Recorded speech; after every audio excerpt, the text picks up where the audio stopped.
everyone, and welcome to our 2025 Ironman 70.3 course preview and pre-race tips. I am Coach Jennie Hansen with QT2 Systems, and I'm going to be walking you through kind of what to expect from the Musselman course and some tips for those days leading up to the race and all the way through.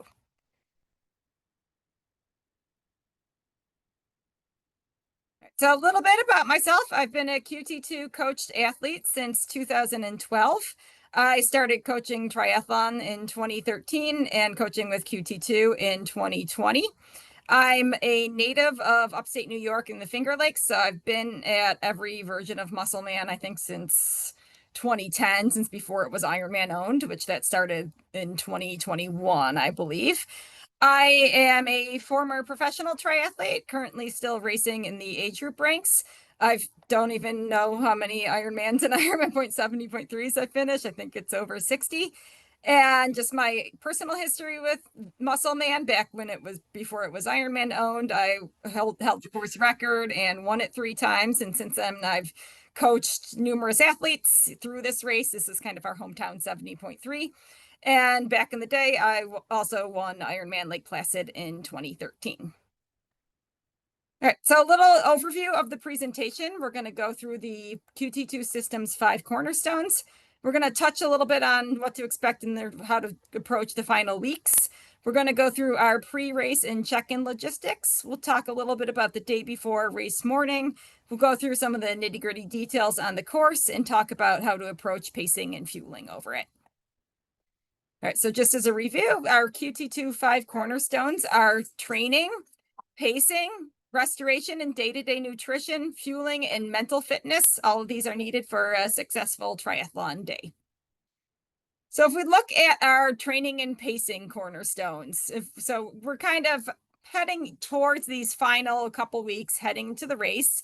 So we should be starting to taper down. In this time, we're looking to get in sort of our final key race-specific sessions and keeping the rest of the sessions easy.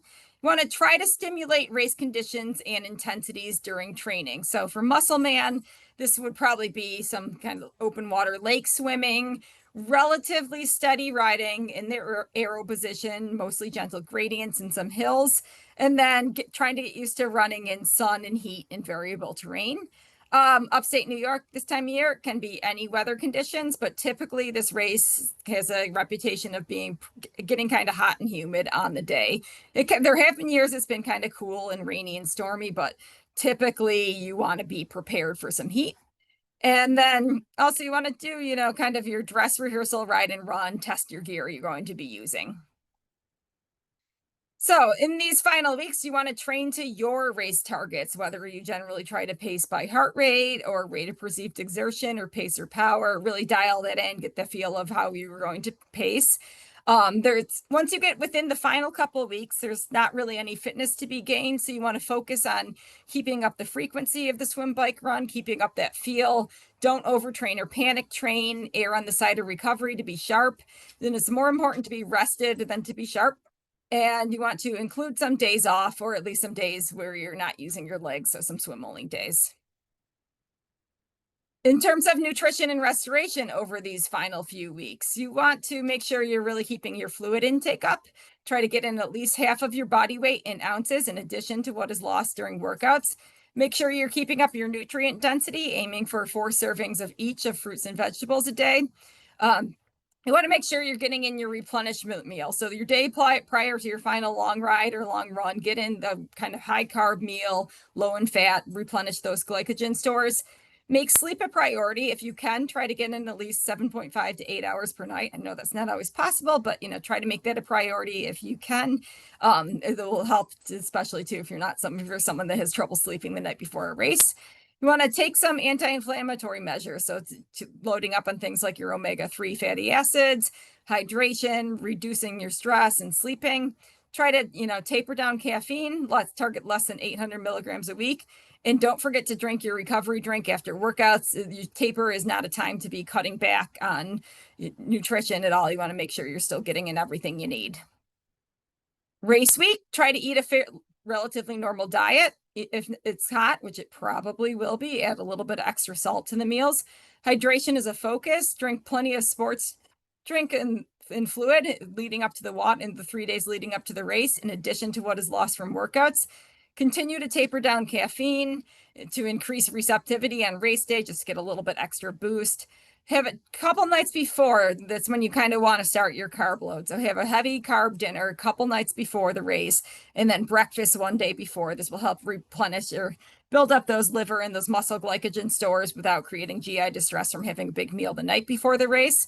Continue to make sleep a priority, trying to, aiming for 8 hours a night. Don't stress if that doesn't happen, but aim for it.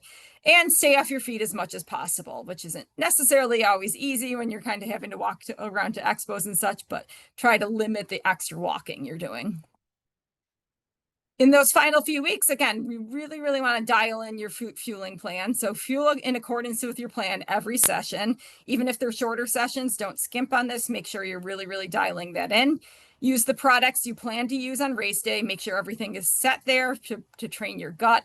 And again, use your recovery drink after workouts. On race day, fueling is maybe the most important and most likely limiter on performance, and one that you have nearly complete control over. So make sure you're really, really dialed in there, and it just becomes automatic in these final few weeks. Mental fitness wise, so in those final weeks, you really want to try to reduce those external pressures the best you can. Remember, your family's still going to love you no matter what happens. The sun's still going to come up. Focus on what you can control, which is attitude and fueling are the two things you have complete control over. Trust your preparation and training. I mean, everyone's been training for months and months for this. And begin visualization, kind of imagine what a great performance might look like, and then mentally prepare for how you might respond if something goes differently.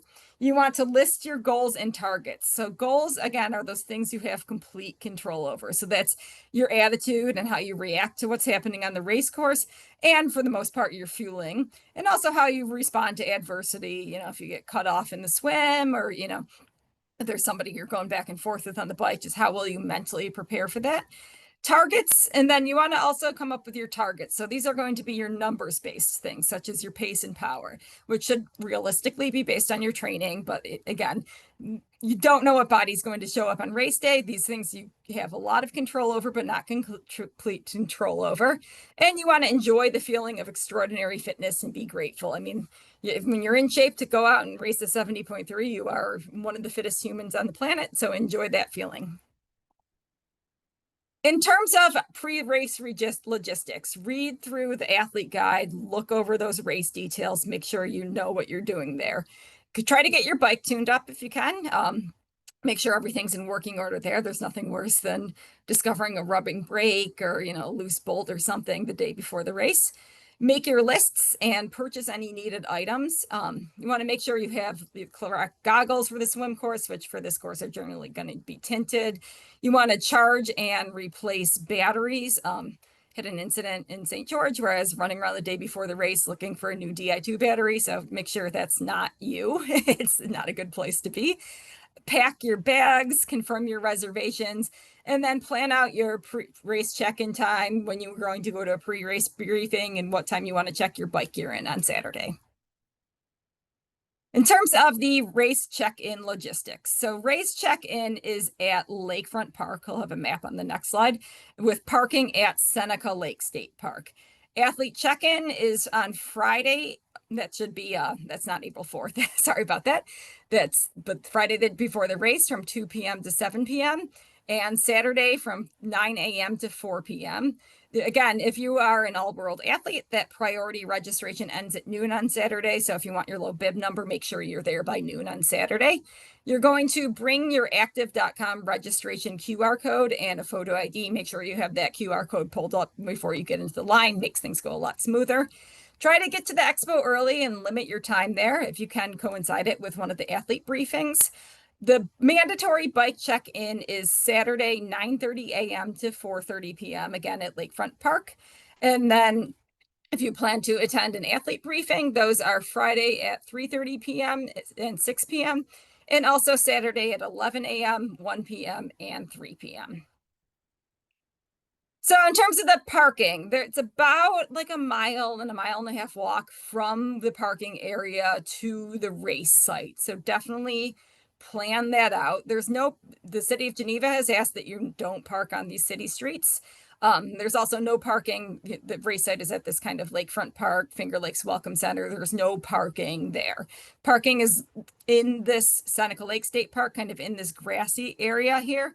And then you can walk along the park road here. You can also bike along this park road. Just use caution because there's always, like families out picnicking. There's few places where it's kind of like gravelly and rough. There's a few places where it's narrow bike path. So it certainly is possible to bike this, but be really, really heads up. Don't be the triathlete that's in their aero bars blasting down the bike path. Or again, you can, if you have a shakeout jog the day before the race, plan that in. But again, just, know you're going to have this walk or easy spin from the park road to transition again, and that will be on race morning as well. The parking lot does open 30 minutes before race check-in and before transition opens on Sunday morning. So when you check in, your race packet will include your race bib, which is to be worn on the run. You'll get stickers that will go on your bike frame and stem and on your helmet. You'll get a swim cap. You'll get a bike checkout ticket in case you need someone else to check out your bike on Sunday. You'll get your athlete wristband that will get you into transition race morning and to drop off your bike.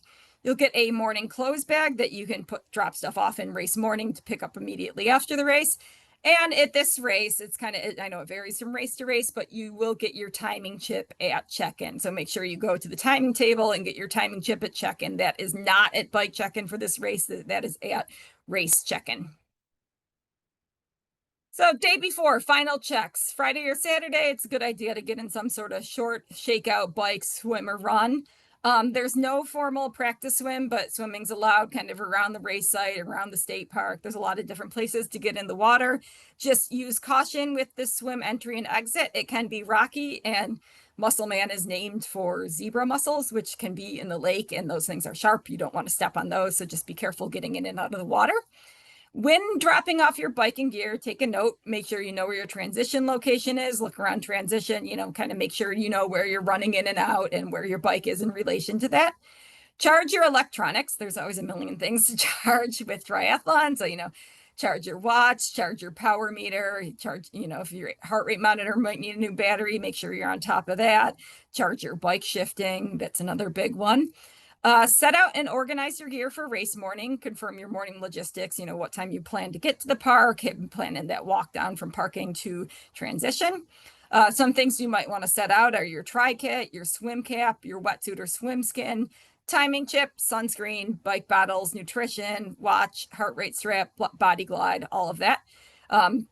Have your pre-race and post-race clothing ready. Have your race morning nutrition and after-race snacks. And, you might want to probably want to put your post-race clothing in that morning clothes bag. Just get that all ready and set. And again, mandatory bike check-in is Saturday from 9:30 a.m. to 4:30 p.m. It's a little bit earlier than some of the other races, so make sure you're done by 4:30 p.m.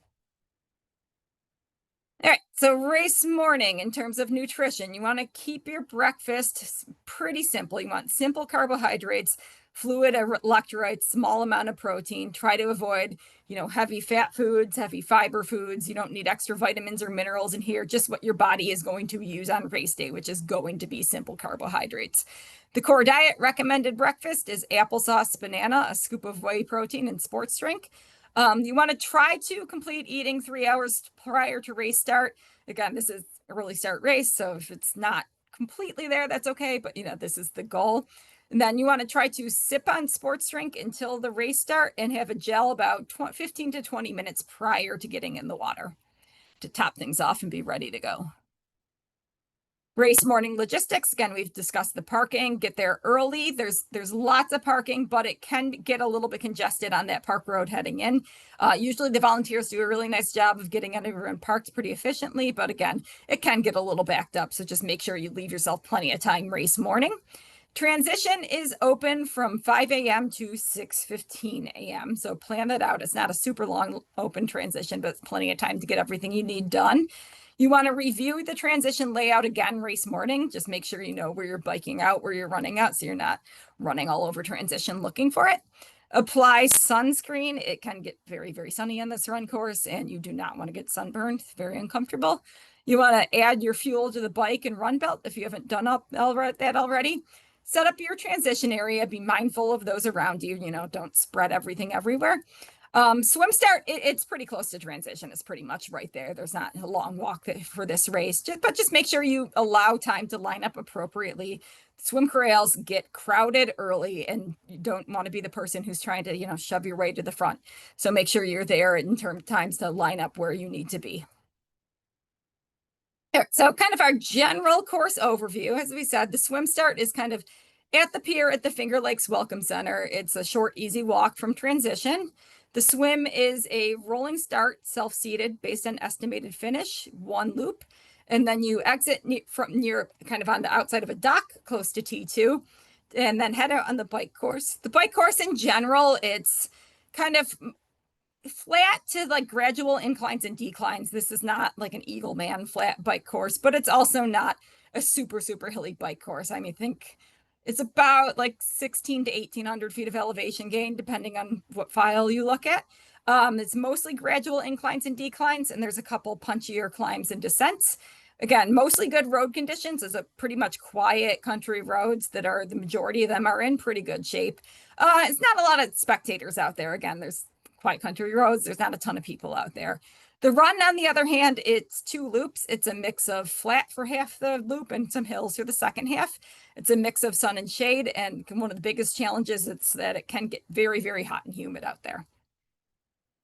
All right, so looking a little bit deeper at our swim, it is a 6:30 a.m. race start, so pretty early. Make sure you're there and ready in time. You'll self-seed in swim start corrals, and it's a rolling start from ramps, so kind of walk into water 3 at a time based on your estimated finish time. Race temperature will be announced race morning. Likely it will be a wetsuit swim, but be ready for anything. This race tends to it's been on the borderline the past couple of years. Wetsuits are permitted up to and including 76.1 degrees Fahrenheit. If it's over 76.1 up to 83.8, wetsuits are optional. They can be worn, but they're not, you won't be eligible for any world championship slots or awards, and you will start in a separate wave after everybody else. If it's a non-wetsuit swim, your swimwear must be textile with no neoprene, no floaty shorts, none of that. And it cannot extend past your elbows or your knees. So if you plan to wear calf sleeves and it's a non-wetsuit swim, you have to put them on after the swim. So buoys will be on your left. Go back to the swim map here. So it's kind of, you head out, buoys on the left, you'll make a left-hand turn. Come to the second turn buoy, turn back in, come back to shore. So there's the yellow buoys the first half, orange buoys the second half, and large red turn buoys. Seneca Lake is large. It can be completely glassy. It can be perfect conditions, or it can be choppy, particularly if there's any sort of south wind. So it's, kind of that like irregular hit you in the face chop if there's a south wind. But it can be perfect. So just, be prepared for any sort of swim conditions. It won't be huge waves, but the chop can be sort of disruptive. Ironman promises a quote glare-free swim on the website. This is not exactly true. I've heard from various athlete sources that it does get sunny out there. I mean, if you look at swim, imagine the sun coming up from the east here, there's going to be sun, especially on this leg if you're breathing to the right. So definitely, if it's a sunny day, bring tinted goggles to be able to sight clearly. Water is generally clean and clear. It's a nice swim. I think, one of the nicer parts of the race here. Temperature is usually comfortable and wetsuit legal. I think it was a couple years ago, it was not. It's always been borderline. I've, done a lot of running around, lending out swim skins to athletes in the day before the race. So it's usually like right at that like 74 to 76 marker. I will say the lakes are all trending cooler this year than they have in previous years, just because we've had a cool, wet spring. We're supposed to get a heat wave this week, so I don't know what that will do to the water temp, but just, be prepared for anything. If you're somebody that tends to overheat in the water, this is a swim where, even if it is wetsuit legal, you might want to consider a sleeveless wetsuit or like a swim skin with floaty shorts.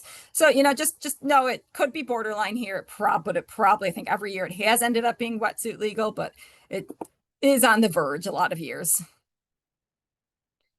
So just some pictures from the swim, you'll kind of gather outside the Finger Lakes Welcome Center. Again, make sure you get to these corrals early because you're not going to be able to really move your way up once they're loaded. You'll come down these ramps and kind of jump into the water, get going there. And then this is kind of after the first turn buoy, heading towards the second turn buoy here, making that left-hand turn. And then coming up out of the water, you'll kind of swim up onto this like nice sandy area and come out by this pier here. All right, so in terms of pacing the swim, again, it's a self-seated rolling start. Be realistic about your swim time. If you line up too far forward and are ending up getting swam over, it's just not a good situation for anyone. So, you should have a pretty firm idea of what your swim time is. Be honest, be realistic. You want to try to, if you're, somebody that is pretty calm about swimming, take those first few 100 meters a little bit up tempo, try to get in a good position and then settle into a tempo. If you're a little bit more anxious of a swimmer, just, start a little bit more conservatively and build into it. That's the beauty of the rolling start.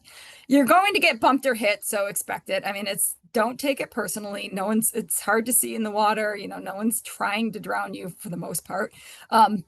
So just expect it. Don't let it rattle you. If you want less contact, stay wide to the right so you're not right on the buoy line. Use other swimmers for your benefit to draft and sight off of. Chopping currents can impact pacing, so don't panic. Even if the water looks perfectly calm, that this lake can have some currents in it, and it's not always consistent. Last year, just looking at all my athletes, like the last 500 yards, that final stretch was slower. This can be variable on the day, though. Sometimes it's faster depending on the wind direction and chop and currents. But just, if you have a split that, the water's clear enough that you can see your watch in the water. If you have a split pop up that's a little bit slower than some of the other ones, don't let it get you down. Chances are it's the lake, it's not you, even if you don't realize it. Again, the buoys will be to your left, and you must keep the turn buoys to your left. If the straightaway buoys, if you end up, kind of getting stuck and having to go to the right of one, or you end up having one to your right, that's okay. But just you have to make sure you keep those turn buoys on your left.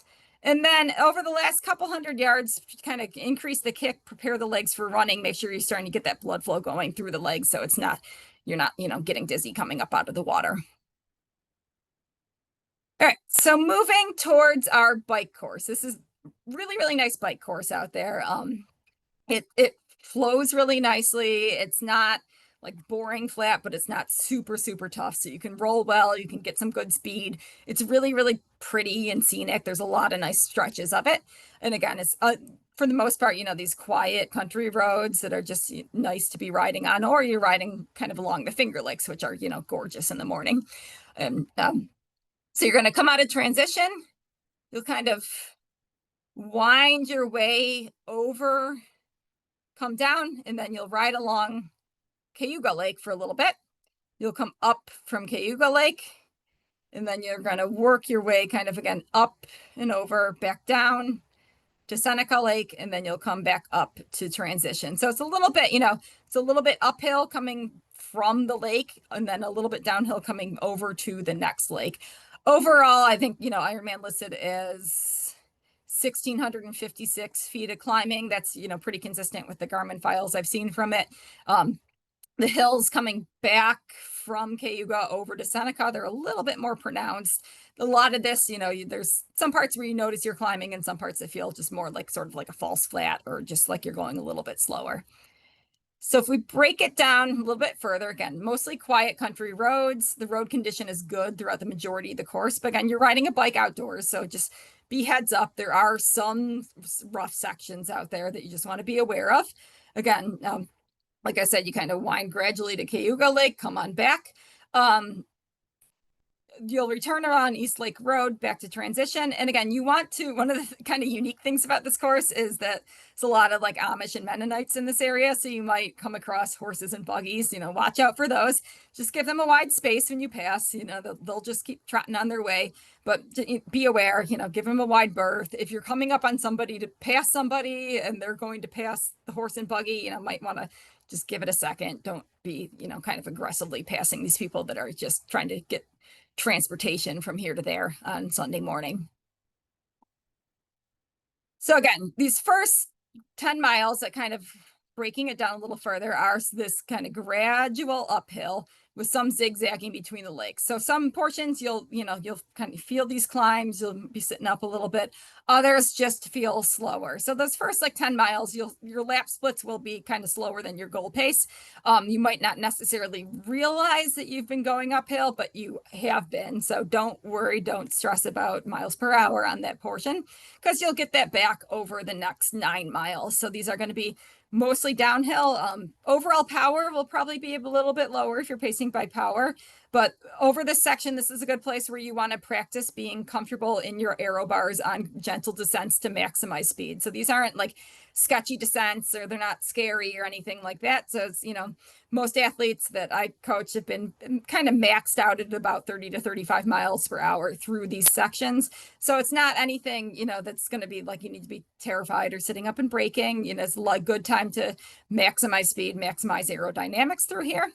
And then when you get down, this turn through here, this used to be a lot sketchier. There used to be roads that were a little bit sharper of a descent onto the Cayuga Lake. Now it's a little bit more gentler, so you can control your speed. There's no need to be stressed out that you have to be bombing down these hills into turns. Once you turn along Cayuga Lake, it's about an 8.5-mile stretch. There's a little bit of uphill, downhill, but it's mostly flat. It's mostly smooth. It's mostly scenic. This is a real good place to kind of settle into targets and catch up on any fueling and hydration if you need to, refill water bottles and such. So once you come off Cayuga Lake, you'll make this right-hand turn onto Ernsberger Road. This is going to be sort of your biggest hill of the course. This is going to be the most pronounced climb. Again, it's not bad. It's nothing terrible. If you've ridden any hills before, you will be fine, but you just want to be prepared gearing-wise too before you make this turn, because you're going to come, kind of not with a lot of momentum and then go straight into this climb here. After you get up the worst part of the climb, which, just takes a few minutes, then it's kind of just gradually uphill for a while. From about mile 27.5 to 37, this uphill kind of highlighted section here, that's about 400 feet of net elevation gain total. So it's uphill, but it's nothing that's going to be like placid climbing or anything like that. That's just a lot of times too. It's kind of a nice break from being in your aero bars for the last, hour and a half or so. Once you get up to the top here, that's sort of like kind of partially between the lakes, then you get a lot of nice descending through there, and it's downhill and fast. You'll come kind of along 96A is a really, really nice section that is pretty fast. It's the perfect pavement. And then you'll kind of come downhill here, and this will be sort of coming back down to East Lake Road along Seneca Lake. So this is it's a fast descent. Again, you can control your speed on it though, and you'll kind of come down this descent, make a right-hand turn. So just make sure you're not going too fast towards the bottom of that descent before you have to make that right-hand turn onto East Lake Road. And then final 11 miles, you're going to just return up East Lake Road here. There are some patches that have seen better days on this stretch here. So just be heads up. It's fine. It's like it's fine if you've ridden anywhere outdoors, but just be prepared that, you might have to move away from the edge a little bit, or someone ahead of you might move away from the edge a little bit just to avoid some rough road. There's kind of one relatively minor uphill and downhill on that stretch. Depending on the wind, this stretch can be really fast or it can be really slow. Usually there's a tailwind or coming back up north. Usually it's a south wind. So usually it's pretty fast, but that's not always the case. But again, it's a good place to just kind of settle in and work hard coming back to transition. All right, so just kind of some pictures of what to expect from these country roads. These are some of the roads earlier on in the bike course coming across from Seneca Lake over to Cayuga Lake. This right here is coming downhill and making that right-hand turn onto East Lake Road, just to kind of give you an idea. Again, you're coming downhill, so you need to be careful, but it's not so steep that you can't control your speed into this turn.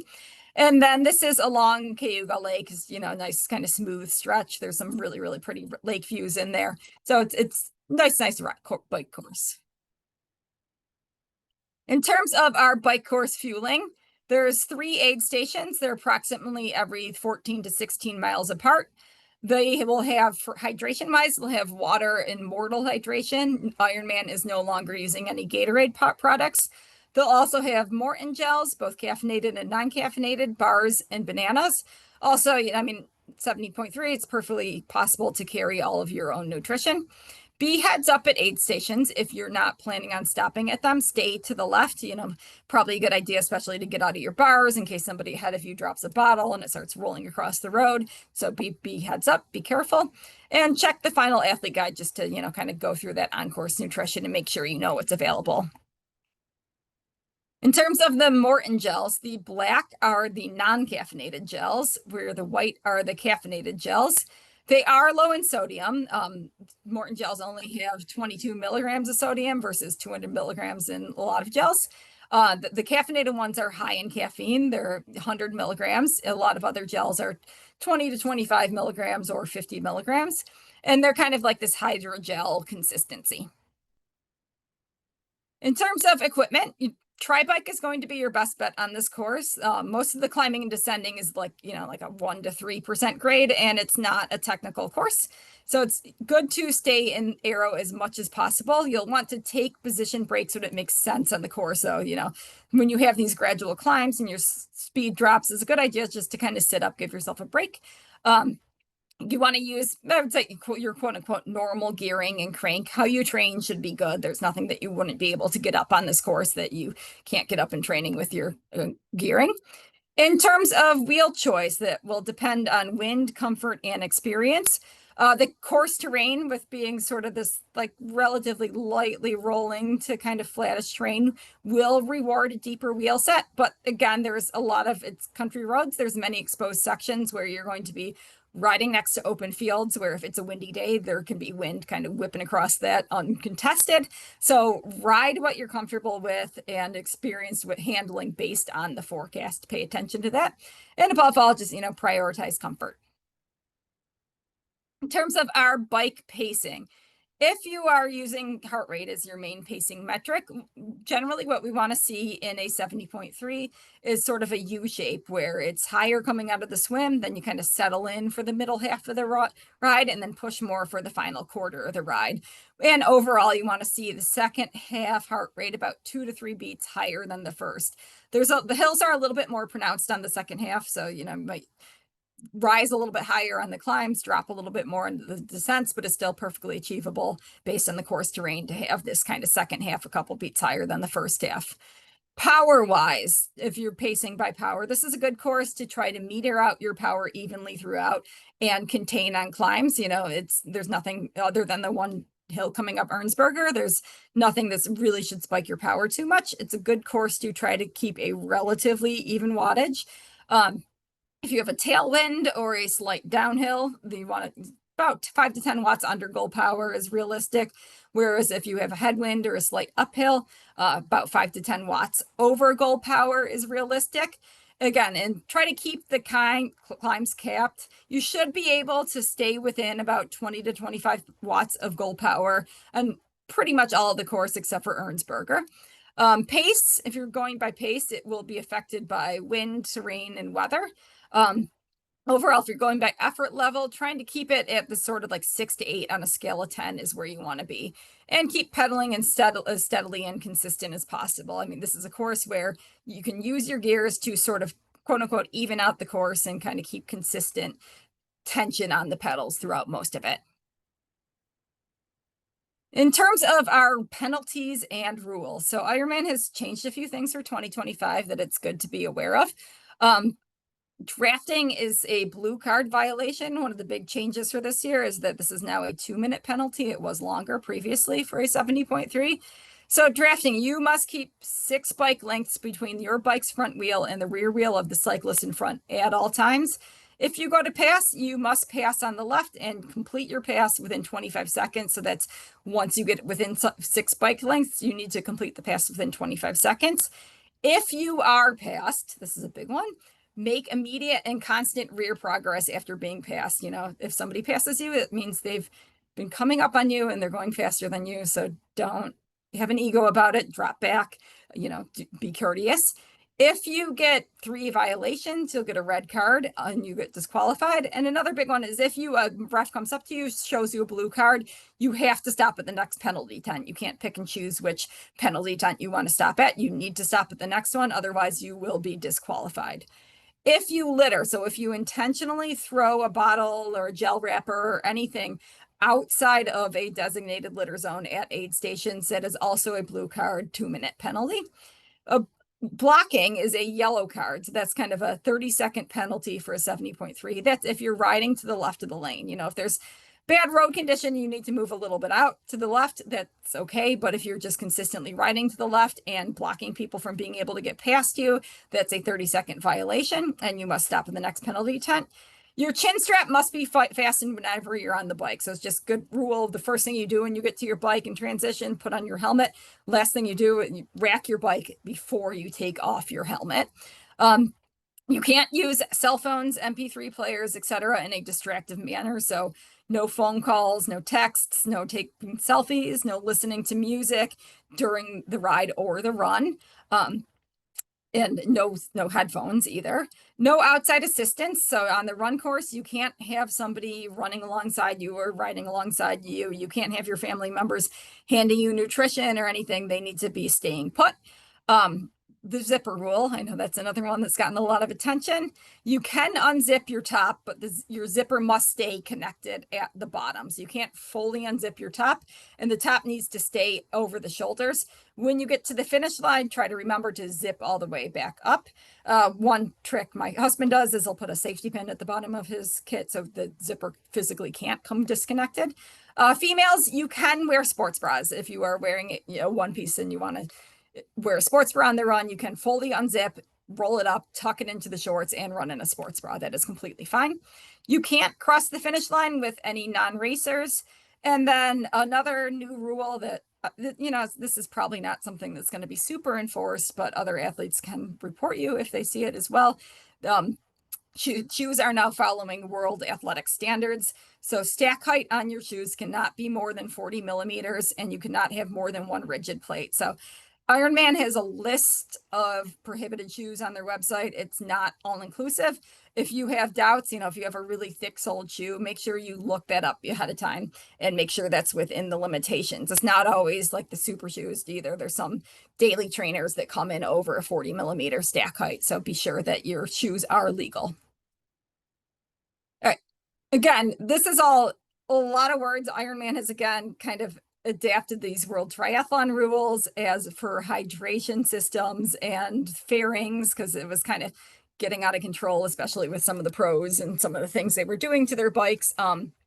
Basically, what you need to know about this is your hydration, but you can't have more than 2 liters in the front of your bike or more than 2 liters behind your bike of water. And behind the bike, it cannot be more than 2 water bottles, and it cannot exceed more than 1 liter capacity per bottle. This excludes anything that's mounted within the bike frame. So anything on your down tube, anything on your seat tube, or hydration systems that are integrated into your bike frame do not count towards this, but you just can't have, a million bottles in your front or back.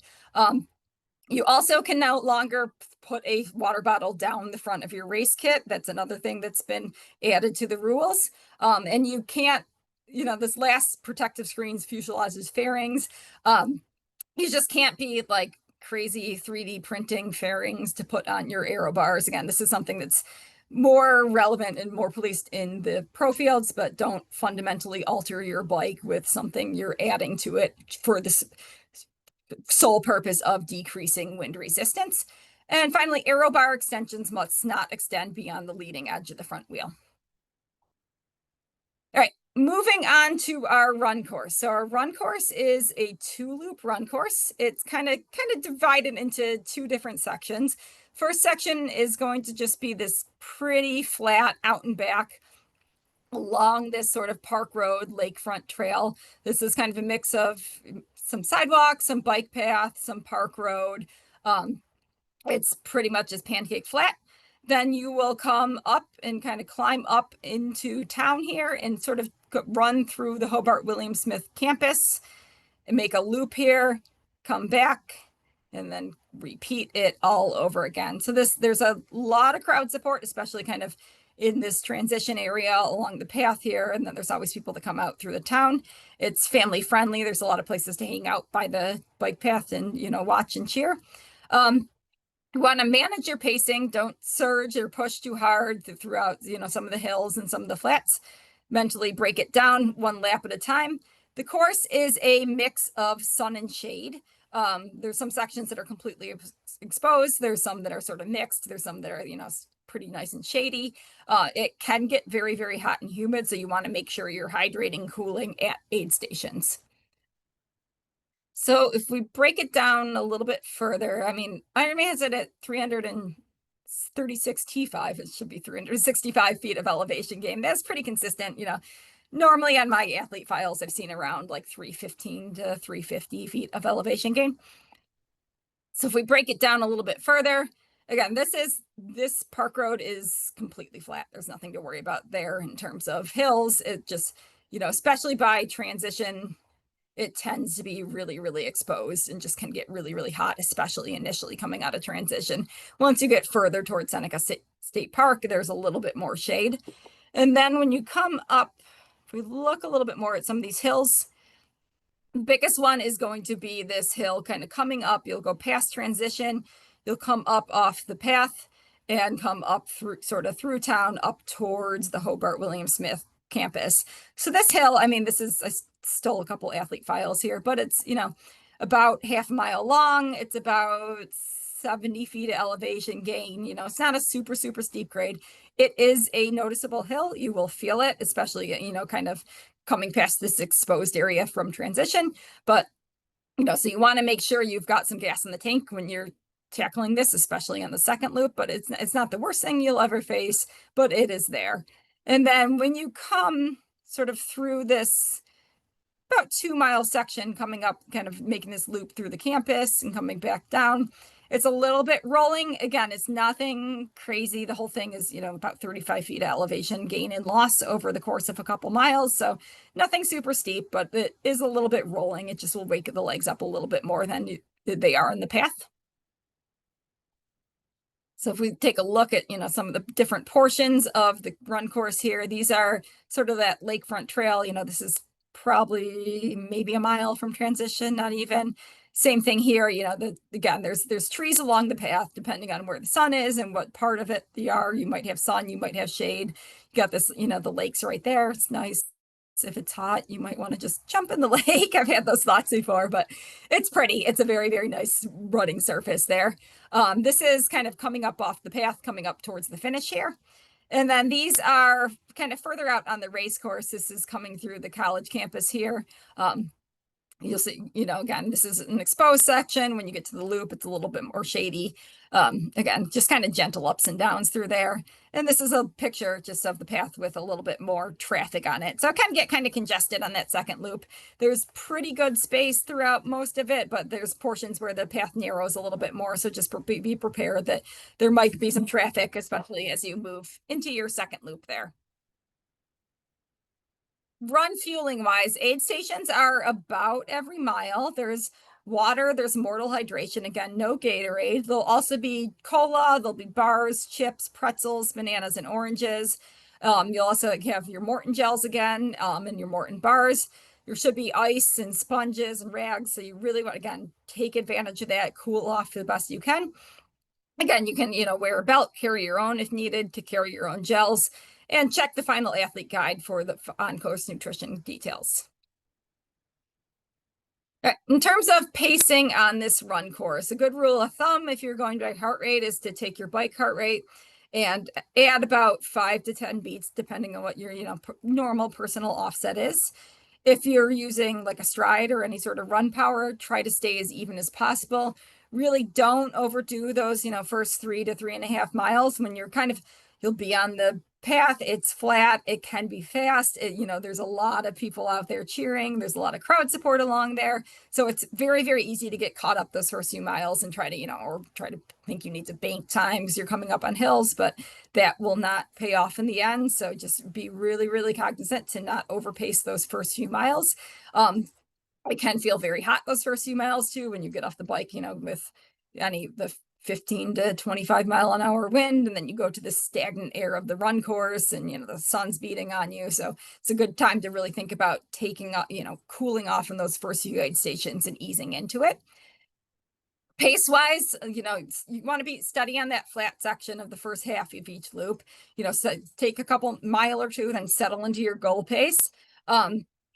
The second half of each lap, again, will be impacted by the hills in terms of pacing. So there'll be some miles that are a little bit faster, a little bit slower. So to maintain that even effort, use those first few miles of each lap to lock into the effort and then maintain that. RPE wise, again, try to keep that, moderate to moderately hard, 6 to 8 on a scale of 10, depending on your, fitness levels and experience. All right. Mental fitness race day, again, focus on those goals as your number one priority. So your attitude, your fueling plan, managing your effort, rolling with the punches. Ideally, in an ideal world, we all feel great every race day, but that doesn't always happen. So, it's how you react to it and how you deal with it. Secondly, focus on those power, those pace, those heart rate targets. Stick to the plan, including how you react when something doesn't go according to plan. I mean, I think there's a lot of times when I've been in races and I'm not hitting a power, but I'm like, okay, well, I know I'm not hitting X power, but I know I can hit Y power because I've done this before a million times when not feeling great. So just stay logical, stay in the moment, and stay, see if there's anything you can think of that your body might need in terms of fueling or cooling or anything like that. Outcomes should be left to the second half of the run. So these would be things like your place, your time, your world championship slot. This is when things become motivational. If you're trying to, break 5.5 hours, or if you're in third in your age group and second's a couple minutes up the road, those are the times you want to kind of dig in and use that as motivation. Be who you are, run your race plan. You are who you are. You're not anyone else. And show appreciation for, the people who are supporting you out there, volunteers, etc. I will say that I personally know the volunteer crew for this race, and they're very, very great people. And so it'd be great to have, all of our athletes out there really thanking volunteers and of showing appreciation for them. All right. In terms of our timing cutoffs, all athletes have 8.5 hours to complete the entire race once they cross the starting mat at the swim start. Anyone who doesn't complete the event within 8.5 hours will be designated as a DNF in the official results. All aid station stops, transitions, etc., are included in total ellipse times, and splits will be recorded for each segment of the race. So each segment of the race has cutoff times. For the swim, it's 1 hour and 10 minutes.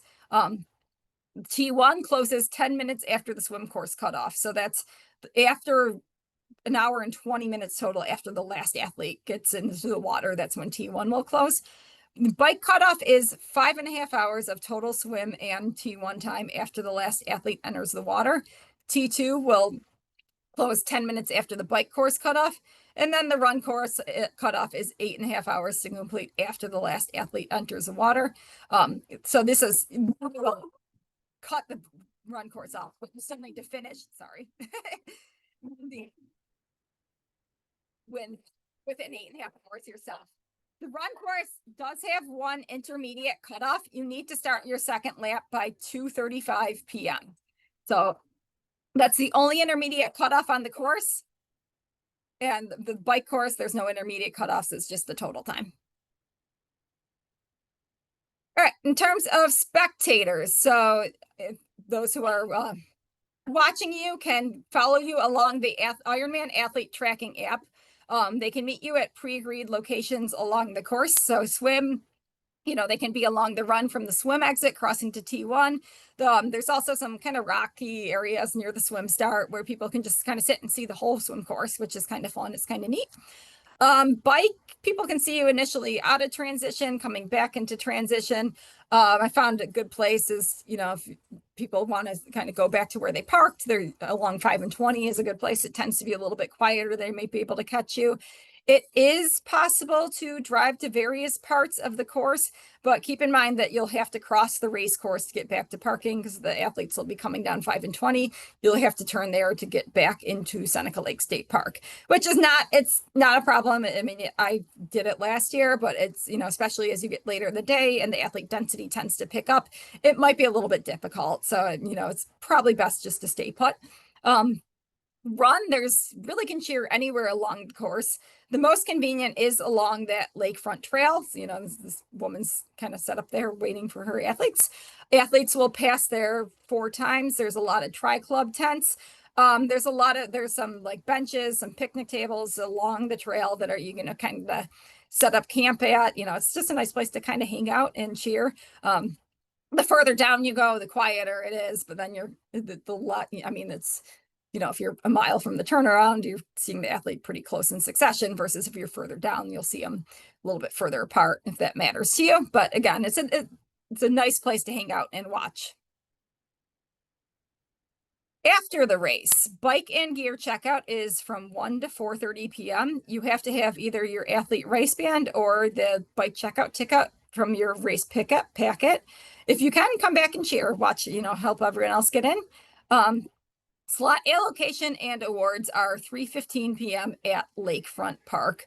Slot allocation and roll down begin immediately following awards. You must be present to claim your slot, and you must pay on the spot. So these are going to be slots for 2026 Worlds in Nice, France. Ironman has yet to put out how many slots there are as of this recording. So, you know, if you're interested in that, keep an eye on it. I would imagine it would be pretty similar to this year, but, you know, who knows?